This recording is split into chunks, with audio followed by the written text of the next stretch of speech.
Mimi sijafanya chochote kile, alinisimamisha yeye. Mimi nilikuwa nipo katika safari zangu tu.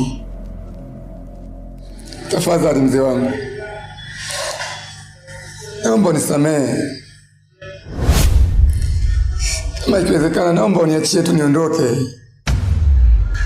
Kwenye maisha yako ushawahi kufuga kiumbe chochote unachokipenda kama mimi ninavyoipenda familia yangu? Ndiyo. Tena bado nategemea mzee wangu. Ni kiumbe gani? Ni mama. Tena hata paka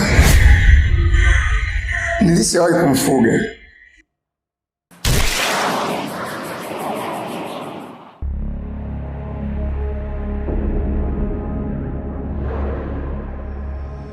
Nimempatia adhabu ndogo tu, ila muda sio mrefu atarudi katika hali yake.